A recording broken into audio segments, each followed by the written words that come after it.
miles. So at the height of the Castillo's power, when they could put over 60 cannons all the way around this top deck, that meant this fortress could defend itself, the city, and all approaches to the city, by land or by water, out to about 3 miles. But the way the Spanish defended this place, the type of cannon drill you're going to see our soldiers do, is probably not going to be like anything you've seen on TV or in the movies. Our drill is slow, it's methodical. The officer will call step by step the commands to load and fire and clean the cannon. It takes several minutes, and at the end of every one of these demonstrations, somebody always asks, did it really take that long? Well, it depends. A well-trained crew should be able to go shot to shot on this same gun in less than a minute if they really had to. But speed like that is for the battlefield. It's for naval warfare. It's for situations where speed is life, and where if you run out of cannonballs, you can run away. Here at the Castillo, we can't do that. When an enemy attacks us here, they're going to surround us, cut off our supply lines, and wait. What we have in the rooms downstairs is all we have until reinforcements can get here all the way from Cuba, which could take up to 2 months. So we have to be very careful about how quickly we go through our supplies. Food is carefully rationed. We only fire the cannons if the enemy gives us a target, and we have to make sure every shot counts. And the way we do that is by having a well-trained crew and by taking our time with this slow, methodical siege drill. And this was a successful strategy. This fort has been through 3 major sieges and several smaller attacks, and it has never lost a fight. And that is due in part to the type of cannon drill our soldiers are going to demonstrate. Detrás de nosotros van a ver un cañón de hierro de 6 libras. Claro, el cañón no pesaba 6 libras, sino el proyectil que ellos disparaban del cañón. El cañón pesaba sobre 2.000 libras y su mayor alcance era de 3,5. O sea, podía alcanzar aquel faro que ven a la distancia en la isla de Anastasia, 3,5. Sin embargo, este era uno de los cañones más pequeños que los españoles tenían en este castillo. En este terraplén, en su auge, este castillo tenía sobre 60 cañones aquí, de diferentes calibres, de 16, 18, 24 e incluso de 32 libras que podían disparar en toda dirección y cuyo mayor alcance era de 3 millas. Así que el castillo podía defenderse a sí mismo, las cercanías de la ciudad y la ciudad también. Sin embargo, la manera que los soldados españoles, como tal, ellos llevaban a cabo su defensa era de una forma bastante única. No eran disparos rápidos, ellos no hacían disparos rápidos ni gastaban sus municiones rápidamente.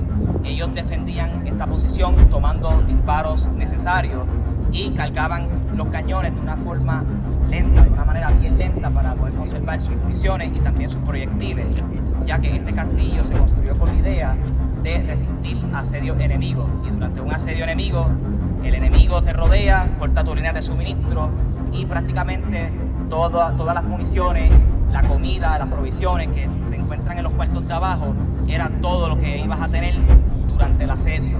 Así que tenías que ser lo más económico posible para no tener que rendirte de antemano. Así que los españoles solamente tomaban tiros necesarios, solamente si el enemigo les mostraba un blanco fácil, pues ellos hacían el disparo. Mientras tanto, no disparaban y si lo hacían, cargaban lentamente. Y también los refuerzos se tardaban 2 meses en llegar de La Habana a Cuba, así que con más razón todavía, ellos tenían que conservar sus municiones. Y esta estrategia fue bien exitosa, ya que este castillo ha pasado por 3 asedios mayores y 7 ataques pequeños y nunca cayó en combate. Y esto se debe al tipo de ejercicio que ustedes van a ver en la mañana de hoy. También las personas que están detrás de nosotros son voluntarios, por la mayor parte, que vienen a hacer esto durante sus fines de semana. Así que cuando mi compañera Jill se los indique, por favor, denle un fuerte aplauso. One more thing we'd like to point out, folks, only 2 of these soldiers are park rangers like myself. The rest of the soldiers, or anyone you see in the khaki polo shirt, these folks are volunteers. They came here as visitors one day, saw what we do, decided they wanted to get involved. They come here on their days off to bring history to life for you. So give them a round of applause for being here today. One more time, folks, I do need to remind everyone, please do not sit or stand on the walls of the fort while you're up here. It's not good for that coquina stone, and it's a long way down. Lastly, we hope you enjoy the demonstration, and thank you for coming out and making us part of your weekend, and we hope you enjoy the rest of your time here at the Castillo.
Cover your ears, tápense los oídos.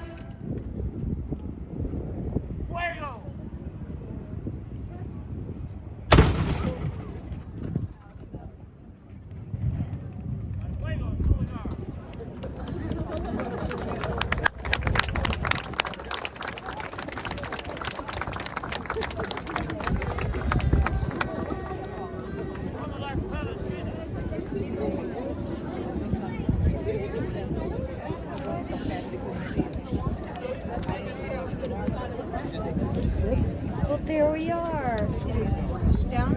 I looked. I didn't see I it didn't see it splash either. down.